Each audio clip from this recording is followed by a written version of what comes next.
Ayan. Hello po at magandang araw po sa ating lahat. At ngayon po ang pag-uusapan naman natin sa video po na ito ay kung paano naman po mag-apply sa Grab Express. Kasi yung mga iba pa pong mga delivery services, ibang mga work na pag-usapan na po natin dun sa mga unang videos po natin. At ngayon po sa Grab Express, alam natin isa po to sa mga kilala at sabihin na natin na stable po na delivery partner po ng iba't ibang mga merchandise, iba't ibang mga business, mga online selling na ginagamit po nila to sa pagpapadeliver po ng mga item, mga products po nila. Siguro po may idea naman po sa mga Lalamove, ganun po sa Mr. Speedy. Ito pong Grab Express ay sabihin na po natin nasa top 3 na delivery partner po dito po sa atin sa Pilipinas. Ngayon tuturuan po namin kayo ano ba yung step by step procedure kung paano ba mag-apply dito. Ano po, madali lang mga kasama, i-guide po namin kayo. Una po, puntahan po natin sa ating pong browser, mapa laptop or computer or cellphone. Ito pong link, ayan, yung HTTP yan, /docs.google.com. Para hindi po kayo mahirapan mag-type, nasa description naman po sa baba po ito. I-click nyo na lang po yung link para diretso na po kayo doon sa page po na yon or sa Google form po na yon. At habang pinapanood nyo po yung video, masundan nyo po ito. Yan, dito po tayo mapupunta sa Grab registration page. Ayan, mag-sign in po tayo. Kung ano po yung Google email po na gamit po natin or Gmail sa madaling sabi. Siyempre po, una po nilang hihingin po sa atin yung email address. Kung ano po yung Gmail na ginagamit po natin. At gagamitin po natin once po na makapag-apply na po tayo sa Grab Express. Ano po, yun po yung ginagamit po natin sa pag-login. Pagdating po kay Grab, pagka-type nyo po ng email, click po natin yung next. Ayan, basahin po natin po yung terms and condition, required po yan. Na katunayan po na naiintindihan po natin yung sasagutan natin, yung palatuntunan po ni Grab. Ano po, once po yan, i-click po natin, ako ay sumasang-ayon. And then, next po ulit natin. Ngayon, ayan nga po, dito po tayo pipili kung Grab Food or sa bicycle or rider or motorcycle. Kaya i-click po natin yan, yung nasa taas, yung Grab Express Grab Food. And then, next po natin. Ayan, ang kasunod naman po is yung buong pangalan po natin at cellphone number. Ilagay nyo po yung ating buong pangalan, first name, middle name, last name, at contact number po na active na ginagamit po natin at lagi nating hawak.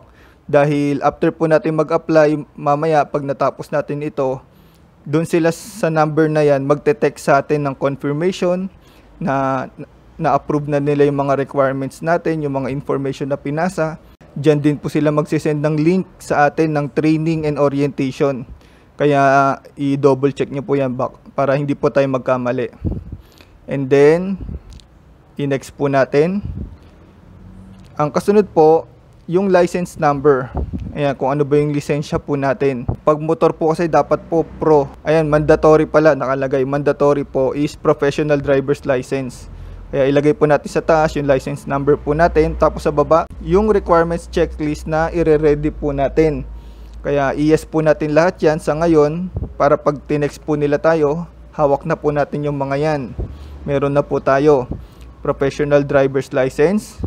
Must be 21 to 50 years old. Yan po yung age bracket. Tapos ORCR, meron dapat tayo niyan. Yan, with supporting documents na tayo po yung nagmamay-ari ng motorsiklo. At yung model po dapat ng motor natin ay 2013 above. Yan, alam nyo na po yun sa mga nagmumotor.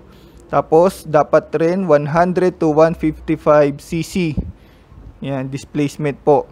And then, maganda po, meron tayong naka-antabay po na NBI clearance or police clearance. At the same time, drug test. Once po na ma-check po natin lahat yan, ano po, i-click po natin ulit yung next. Ayan, ang sunod po nilang itatanong sa atin, meron ka na bang experience bilang isang delivery partner? Kung nakapagtrabaho na ba kayo sa ibang mga delivery services? Kung wala pa, click natin yung wala pa and then next. Kung oo naman, i-click natin ulit yung oo and then next. Ayan, tapos tatanungin nila kayo, ano bang naging experience nyo or company na pinanggalingan? Angkas ba, Foodpanda, Lalamove, Mr. Speedy, or mga or mga fast food chain, Ninja Van, LBC, or other. Kung merong hindi nabanggit dyan pero delivery po yung naging work nyo po doon. Ayan, tapos i-type nyo na lang po kung anong delivery po yun or company. And then yan, ganun lang po siya kabilis sa part po ng application sa pag-a-apply. At gaya po yan, sabi po ni Grab, makakatanggap tayo ng SMS mula kay Grab sa inyong online application. I-click po natin yung submit. Tapos maghintay po tayo ng ilang mga araw. Ano po? Depende po yan sa dami po na nag-a-apply kung gaano po kabilis. Syempre alam naman natin pag mas marami, medyo matatagalan po yung application po natin. Pero kung mas mauuna tayo, mas maaga tayong makapagpasa, expect po natin mas mauuna po tayong ma-replyan. Ganun naman po yun. Alam naman natin mga kasama. Kaya click po natin submit. Ayan, respond has been recorded. Nasa kanila na po yung pinasa po nating information. Yung pinasa po nating information para po sa Grab Express 2020. Step by step procedure po kung paano mag-apply. Ayan, kaya kung gusto nyo pa po mag-apply pa po sa ibang work, ito pong channel po natin nagke-cater po ng iba't ibang mga videos po kung paano mag-apply. Yan, i-click nyo lang po yung channel natin, hanapin nyo lang po yung ibang videos na pwede nyo po pong applyan. Para kung ano po yung una pong tumugon po sa atin, ano po, sa mas madaling panahon makapagtrabaho po tayo gamit po yung ating motor or bike, or kung gusto nyo po mag-online selling sa Lazada or Shopee. Ayan. Sana po mga kasama yung video po na to sa maikling oras ay nakatulong po sa atin. Wag po kayong magsasawa po na tumangkilik po sa ating channel. At sige po, salamat po sa Diyos at ingatan nawa po tayo mga kasama.